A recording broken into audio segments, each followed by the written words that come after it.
Hello， 大家好，这里是大叔，今天给大家带来红白机平台的动作游戏《少年印第安纳琼斯大冒险》。大家应该比较熟悉它另外一个名字，叫做《夺宝奇兵》。游戏讲述的是主人公少年时代的故事，和电影没什么关系。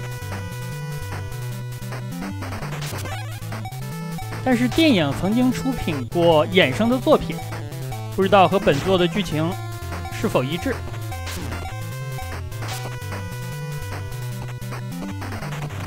我玩的是汉化的版本，现在剧情已经可以看懂了。但是当年阻止大家通关的要素，从来也不是语言障碍，而是游戏的难度实在有点高。这个地方的滚石可以连续利用2次，除了武器之外，还能够捡到帽子。帽子和防毒面具都是装备在第2个装备栏的，它可以给咱们抵挡1次伤害。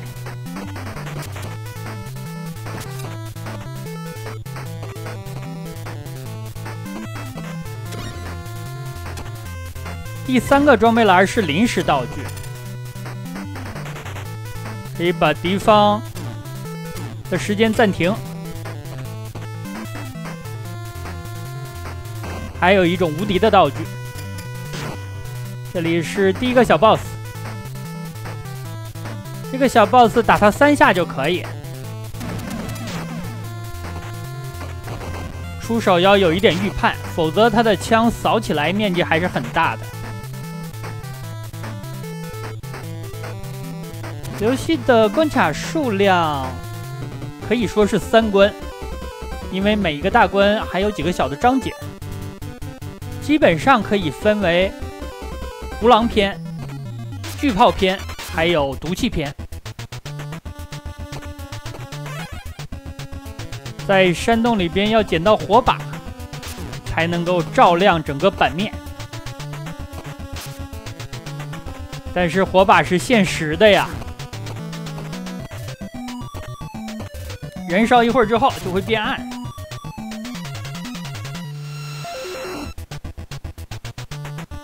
你需要再捡到新的火把，才能再次看清地形。现在就已经变暗了。背板熟练的话，不拿火把也一样能够过关。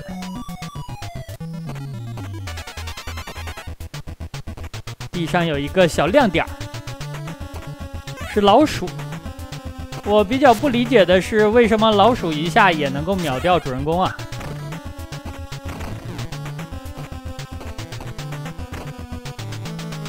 第2格有装备的话，咱们算是有3滴血，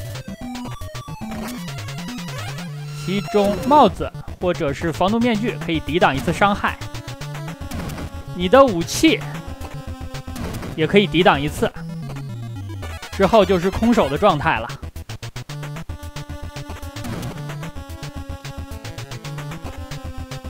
默认的装备是鞭子，所以刚开始玩这款游戏有点恶魔城的味道。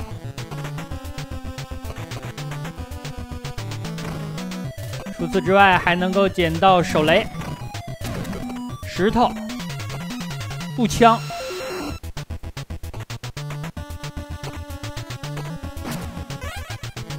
这里我感觉物理学已经不管用了，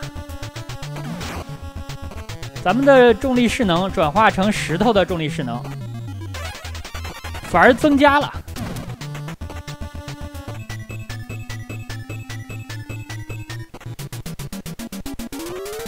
BOSS 战 ，BOSS 这里会给石头。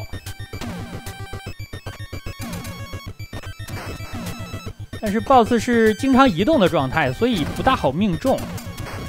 打他3下就可以。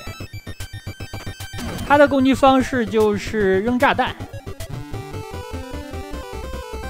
但炸弹不是可怕的攻击方式。震落下来的碎石，攻击范围很广，比较难躲。第2关开始，主人公已经参军了。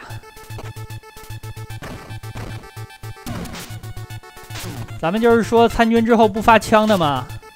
还用鞭子啊？这款游戏想通关的话，一定要备好板，没有第二条路可走。很多的地方，我觉得如果你不备板的话，是一定过不去的。比如说刚才这些炮弹，你要是猛打猛冲，肯定会撞到2发的。它下来的位置正好是你前进走到那里。地面翘起来的白色部分是地雷，碰到就会爆炸。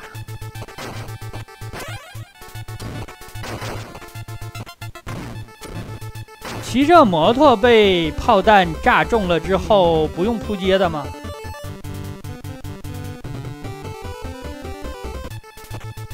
只是摩托碎了呀。这里拿到了步枪。枪械类的武器攻击的范围比较远，但是它不像石头和手雷有抛物线的伤害。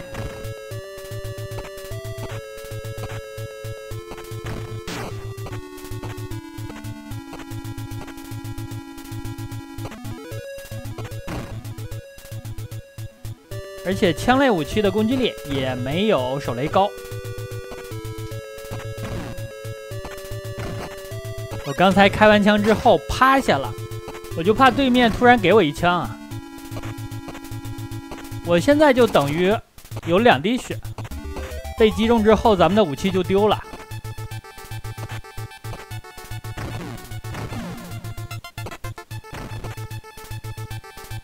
用武器装备来代替血量，给我的感觉有一点像脱狱2代。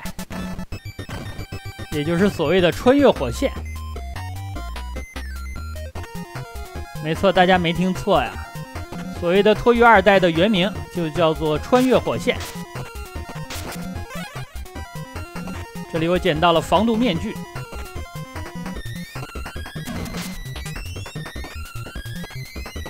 不仅可以免疫毒素伤害，还可以给咱们抵挡一次普通的攻击。包括枪械、手雷，甚至是炮弹。这哪是防毒面具啊，这就是防弹面具。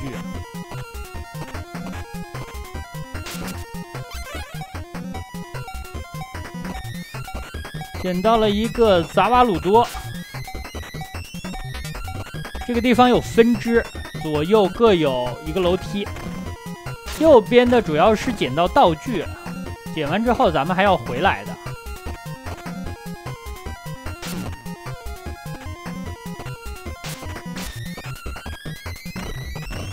用鞭子能把炮台抽碎，实在是无法理解。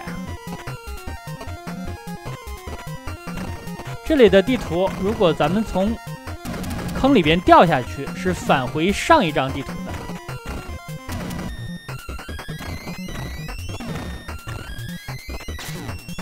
为什么主人公没摔死啊？有主角光环。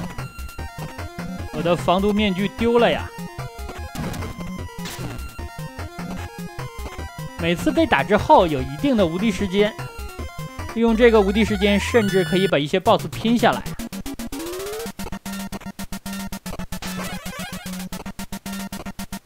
前面要打巨炮，巨炮的弱点在上方，不是很好命中。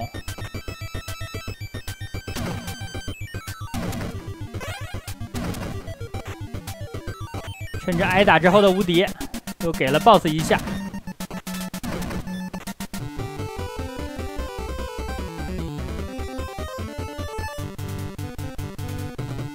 这个 BOSS 如果没掌握好节奏的话，不是很好打。我的经验就是利用好电梯，不要想着地面作战。在地面的话，对面不断的刷新小兵。不是很好处理。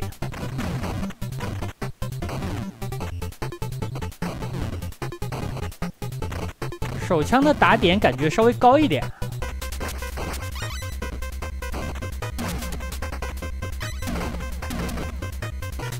金砖的作用应该是奖命，我觉得收集的意义不大。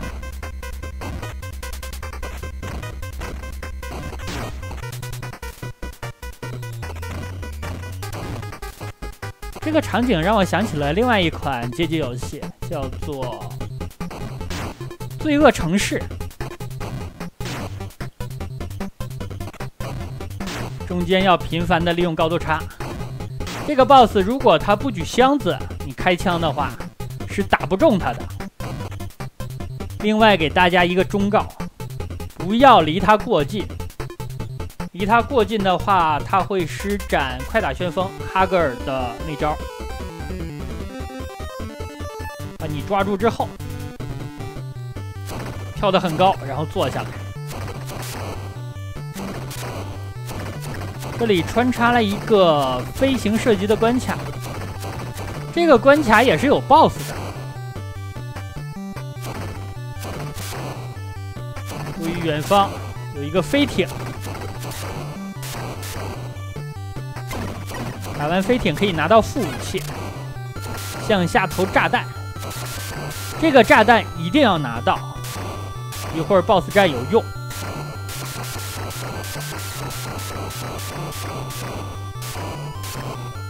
BOSS 驾驶的飞机是红色的，绰号叫做红色伯爵，飞行的速度非常快。一看就是王牌飞行员啊！申请出战了是吧？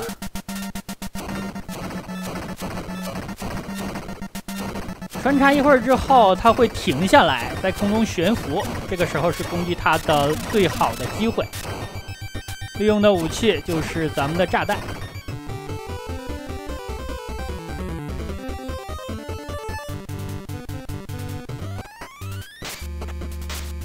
游戏现在进入了第3个部分，这个部分的目标是炸毁敌方的毒气实验室。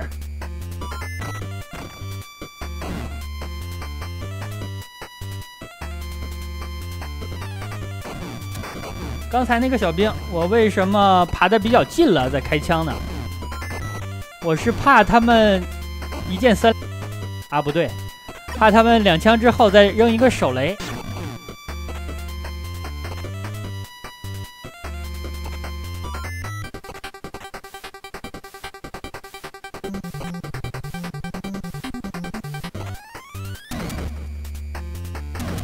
实验室看起来修建在地下，所以有很多的场景需要坐电梯。坐电梯这里又让我想起了另外一款游戏，就是《西魔复活》，感觉画风有一点像。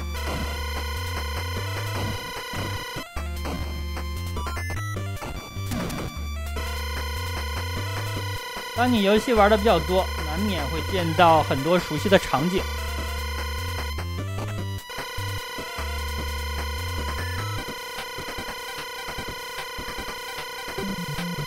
这里的地图也需要手电照明。拿到了一个无敌，无敌持续的时间不长。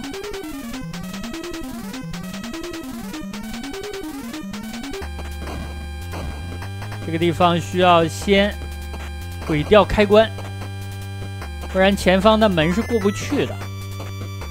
我记得机关不止一处。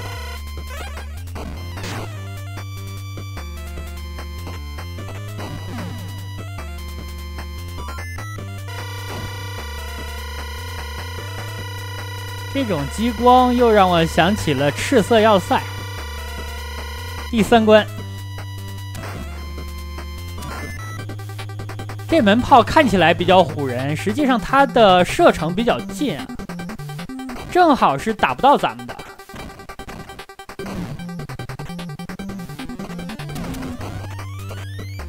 别看它粗，但是它短啊。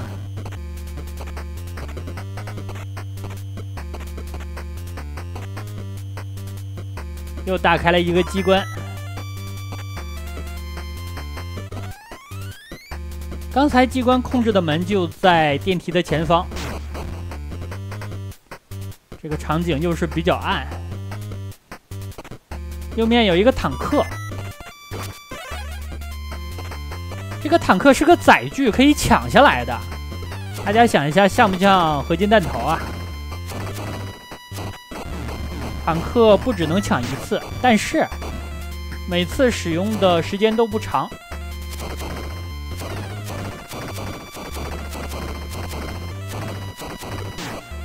射击的炮弹方向可以稍微操作一下。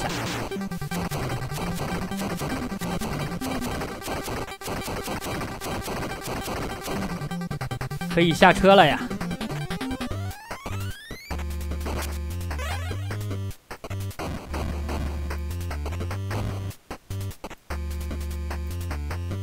这里的坦克带不过去，因为前方是 BOSS 战。这个 BOSS 大家注意我的打法，就是拼命。实际上 BOSS 只打5下左右，他就挂掉了。如果你和他打阵地战，是非常不利的。这就是敌方的毒气实验室了。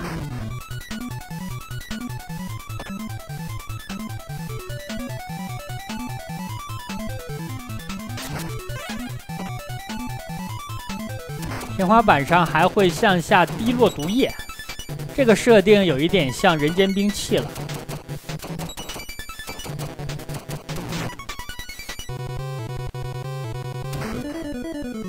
每个场景切换的时候有0点几秒的黑屏，这个部分我都给大家剪掉了。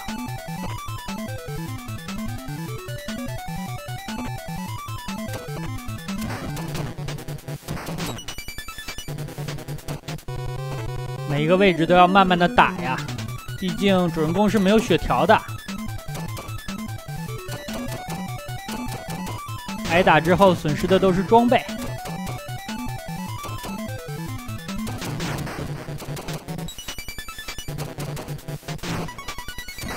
这版不熟的话，可以像我一样，子弹开路。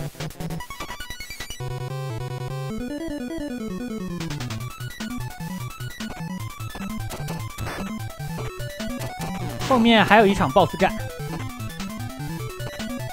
这个 BOSS 的难度就比较高了。其实本作的 BOSS 难度都不算低，包括之前拆的巨炮，还有坦克。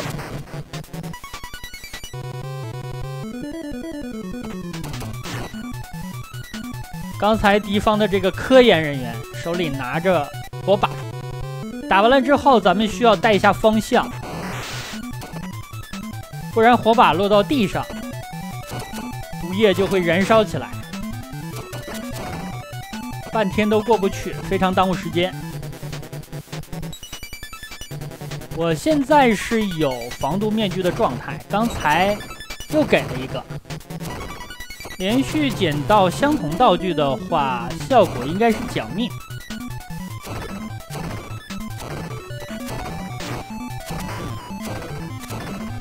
这是第2次抢到坦克了吧？只能开到这儿了，坦克跳不起来呀。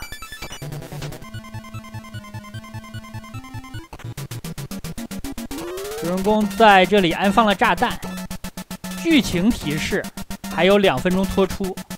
但是游戏并没有现实的要素，2分钟脱出的话，游戏就变得很难了。这里就是最终 BOSS 战。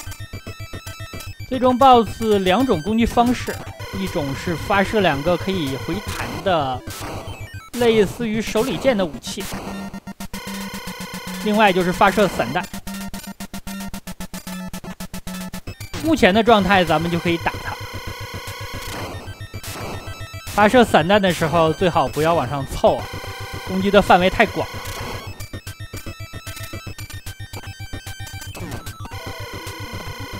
大概打个7、8下，才能把 BOSS 推倒。这家伙还是很抗打的。我建议，这种手里剑出来的第一时间，咱们不要跳到移动平台上去，观察一下。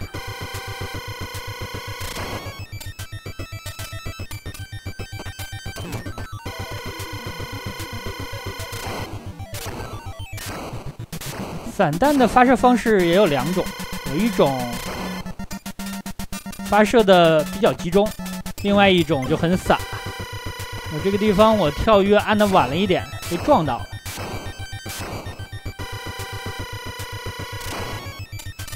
防毒面具丢掉了。